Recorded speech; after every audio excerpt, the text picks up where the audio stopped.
knew her brother. He was older, and he was an athlete and a coach.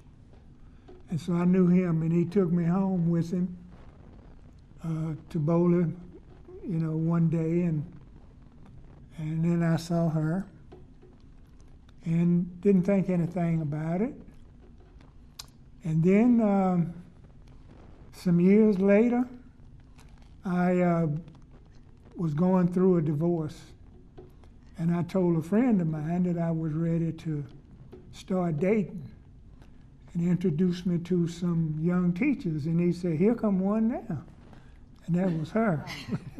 At first, I wasn't really sure, but we spent more hours at coffee shops, drinking coffee and just talking. We talk about from A to Z. I have 4 children, 3 girls and 1 boy. My oldest daughter was 18, and then I had 12-year-old daughter, and then she was 5 or 6. And so it was an unusual situation because here's a guy that's already raised his family, and I was just in the midst of mine. I always felt like young kids kept you younger. You have to keep up with what's going on in their world because you need to communicate with them. They didn't mind me being in the house. They didn't want me to tell them what to do. My children. And so we had to get that straight. I'm sorry. Go ahead and tell them. My philosophy was, no, he's not your biological father.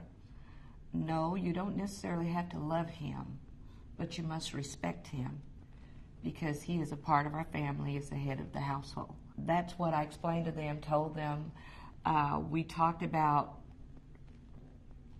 what they would call him because he wasn't daddy, but yet he wasn't a mister like someone you'd see in the neighborhood.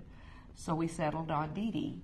So he is their Dee Dee, they've called him Dee Dee, and they truly respect, and out of that respect, they've learned to really love him.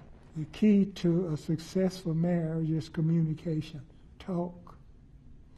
Nobody can read your mind. You might think they can, but they can't.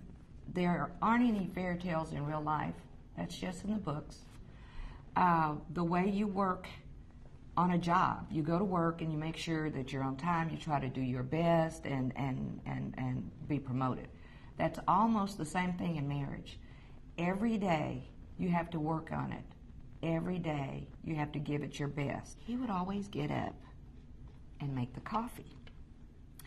And then he'd come back and gently say to me, "Sugar, it's time to get up." So then I get up, we'll go in the kitchen, we'll have coffee, and when he was talking about we talk about things, we would discuss just, you name it, and I mean we had to get up, I had to get up a lot earlier, just get up in an hour and then you're going out the door. So we gave ourselves about 45 minutes where we just drank coffee and would chat.